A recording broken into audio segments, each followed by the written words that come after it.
नमस्ते। चलिए आज हम सीखते हैं कि फॉरवर्ड बेंडिंग कैसे करें और अपनी बैक को फ्लेक्सिबल कैसे बनाएं और टमी को कैसे अंदर करें। इस विषय में आज हम आपसे और आसनों के साथ बातचीत करेंगे। देखिए, सबसे पहले हम सिर्फ मात्र एक आसन को आज सीखते हैं। किस लेवल तक आपको इस टेक्निक के माध्यम से जाना है, तो आज हम उस विषय में चर्चा करेंगे। इस तरीके से इस लेवल को हमें टच करना है। जैसे एक ब्रिक्स आपने रख ली और फिर आपको दूसरी भी रख लेनी है और ये 3 ब्रिक्स इस प्रकार से। अब हमारे हाथ यहाँ तक जा रहे हैं, परंतु हमको हाथ वहाँ तक लेकर के जाना है और टमी को फ्लैट करना है और बैक को खींचना है। जिनका आर्च निकल आता है, कुबर निकल आती है, उनके लिए फॉरवर्ड बेंडिंग बहुत ही गुणकारी और लाभकारी होती है। तो इस तरीके से आपको ऐसे पकड़ने हैं और इस तरीके से लेवल तक पहुंचना है। तो कैसे पहुंचेंगे, चलिए आज हम आपसे चर्चाएं करते हैं। तो सबसे पहले आपको इस प्रकार से बैठ जाना है।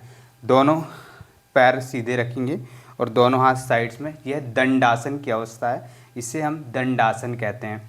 अब आपको एक पैर को इस प्रकार से मोड़ लेना है। ऐसे आपको एक पैर को मोड़ लीजिए। जैसे कि राइट पैर को हमने मोड़ा है तो राइट को मोड़ लीजिए। राइट पैर की हील जो है आपकी पेरिनियम से लग जाएगी और दोनों हाथों को इस प्रकार से अप कीजिए।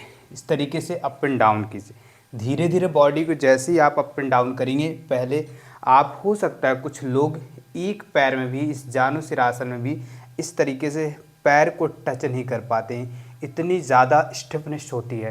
तो धीरे धीरे आप प्रतिदिन जैसे ही अभ्यास करते रहेंगे, धीरे धीरे आप पैर को ऐसे छूने लगते हैं और फिर ऐसे सिर को लगाने लगते हैं।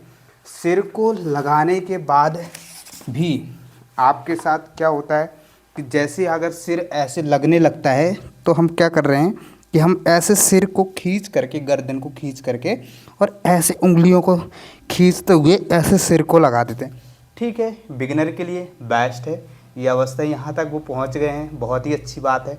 उससे आगे भी बढ़ना, परंतु हमें क्या है, ये हैबिट नहीं लेनी है कि हम इस तरीके से सिर को लगाएं खींच के, क्योंकि ये जो होता है ये आर्च आ जाता है और ये जो है स्पाइन आपकी खिंचती नहीं है प्रॉपर, तो प्रॉपर आपकी फ्लेक्सिबिलिटी नहीं बढ़ती है। तो हमें क्या करना है, इस तरीके से सामने देखते हुए, कैसे अंगूठे को देखते हुए ऐसे अप एंड डाउन करना है। ऐसे आपको 20-20 के प्रतिदिन 3 से 4 सेट कीजिए। आप प्रतिदिन एक एक पैर से पहले कर लीजिए, फिर जब एक पैर से आपके हो जाते हैं फिर आप दोनों पैर से कीजिए। गत्यात्मक पश्चिम उत्तानासन का अभ्यास कीजिए ऐसे, इस तरीके से ऐसे।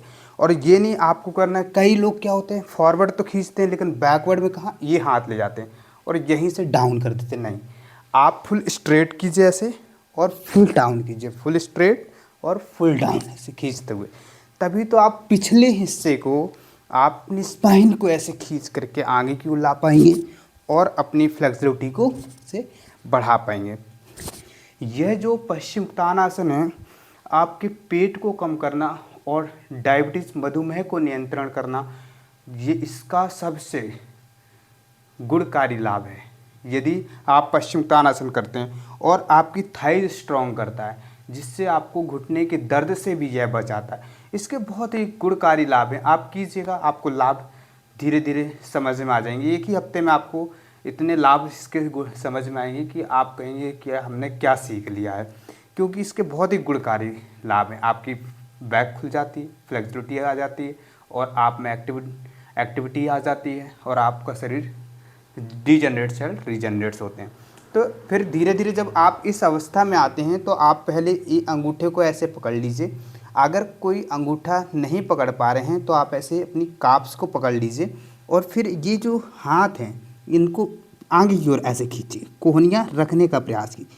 अब कोहनियाँ जैसे ही रख जाती हैं, थोड़ी फ्लेक्सिबिलिटी कैसे हमें सांसों के साथ बढ़ानी, सांसें छोड़ते हुए फिर नीचे जाना, फिर छोड़ना, फिर नीचे जाना, फिर छोड़ना, फिर नीचे जाना, इस तरीके से ऐसे आपको जाना। फिर धीरे से आपको ऐसे पंजे लॉक करने सीखना है, ऐसे लॉक करना है इस तरीके से ये, और फिर ऐसे जो फिंगर हैं ये हाथों को ऐसे इंटरलॉक कर लीजिए और इंटरलॉक करने के बाद फिर ऐसे सामने की ओर खींचिए, ऐसे सामने देखते हुए ऐसे डाउन कीजिए। ये इस प्रकार से आपको डाउन करना, ताकि ये पिछला हिस्सा आपका बिल्कुल फ्लैट हो जाए और टमी आपकी थाइस पर रख जाए, चेस्ट आपका नी पर आ जाए, चिन्ह आपकी पिड़लियों के ऊपरी हिस्से पर आ जाए।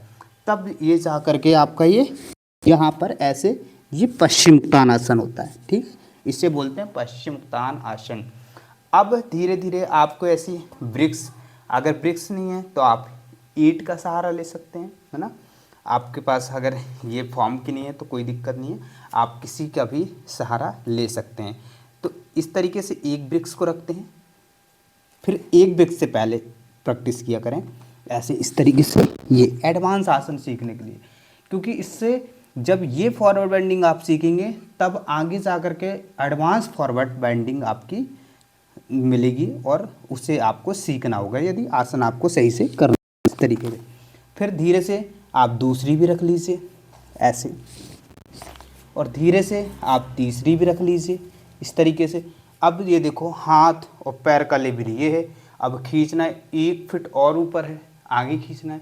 तो उसके लिए आपको प्रतिदिन का अभ्यास से ही आप धीरे धीरे आगे बढ़ते हैं, है ना। इस तरीके से आपको ये ब्रिक्स को ऐसे पकड़ना है और पकड़ करके ऐसे ये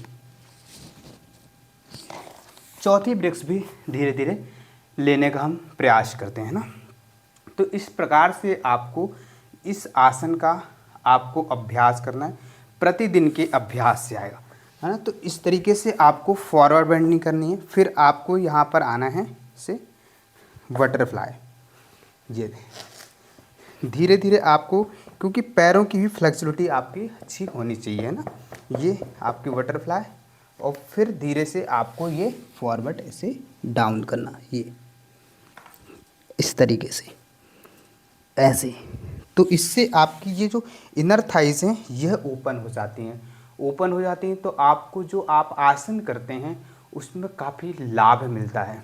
तो पश्चिम उत्तानासन सिर्फ मात्र आज हमने पश्चिम उत्तानासन सीखा, और पश्चिम उत्तानासन के बहुत ही गुणकारी लाभ हैं, जैसे कि यह अभ्यास आसन आपकी जो कुबड़ निकल जाता है, अधिकतर एक एज के बाद निकल जाता है। कई भाई बहनों को तो 25 मतलब 30-40 की उम्र में ही यह देखने को मिलता है, क्योंकि उनकी आदत होती है ऐसे बैठने की, ऐसे पढ़ने लिखने की, और शोल्डर आगे रखने की और कमर को पीछे रखने की। तो उनका समय से पहले ये चीज़ें निकल आती हैं। तो उनके लिए बहुत ही गुणकारी है कि आप प्रतिदिन यह अभ्यास कीजिए, और जैसे ही आप इसको अभ्यास को आप करते हैं धीरे धीरे आपकी स्पाइन ऐसे स्ट्रेट होती जाती है, और आपका बॉडी पोस्चर जो अलाइनमेंट है, जो नेचुरल होना चाहिए, उस अवस्था स्थिति में आ जाता है। और जब आप बॉडी को खींचते हैं, जब आप आगे खींच रहे होते हैं, तो अधिकतर हमारे सभी अंग पेट पर उपस्थित होते हैं। इस पेट पर दबाव पड़ता है, जिससे जो भी पेट की जो हमारी फंक्शनिंग है, जो भी अगर कोई सा भी सेल डीजनरेट हो चुका है तो वह पुनः रीजनरेट होता है और सही से वर्क करता है। इससे डाइजेशन सिस्टम अच्छा रहता है हमारा। और जब हम पश्चिम उत्तानासन को ऐसे खींचते हैं, इस प्रकार से खींच रहे होते हैं, तो आप स्वयं साथ में प्रैक्टिस कीजिएगा, जितना भी आप कर रहे हैं उतना ही कर लीजिए। आप देखेंगे कि आपकी यहाँ से थाइस अच्छे से खिंचा रही है, काप्स खिंचा रहे हैं। तो जिनको वेरिकोस वेन्स की प्रॉब्लम्स होती हैं या साइड का नर्व्स कंप्रेस होती है, तो साइड का नर्व्स में हम क्या फॉरवर्ड नहीं कर पाते हैं, फॉरवर्ड करने में बड़ी दिक्कतें होती हैं। तो आप प्रतिदिन अभ्यास करें, धीरे धीरे आपकी नर्व्स जो कॉन्ट्रैक्ट पोजीशन में आती हैं, सिकुड़ने लग जाती हैं, तो वह धीरे धीरे स्ट्रेच होती हैं, और स्ट्रेच हो आप इस अवस्था तक जब पहुंच जाते हैं तो आपका काफ़ी पेन 90% 95% दर्द से आप छुटकारा पा लेते हैं, और अपनी चीज़ों को प्रतिदिन के अभ्यास से धीरे धीरे उसे अपने जीवन से हटा देते हैं, और आप अच्छे से एक लाइफ जीते हैं और आसन भी तैयार कर लेते हैं।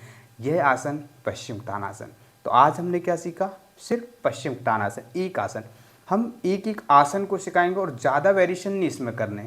हम आपका समय नहीं, बस हम समझाने में थोड़ा समय लेते हैं, ताकि आप जब तक उस चीज़ को समझोगे नहीं तो आप उसे करोगे नहीं।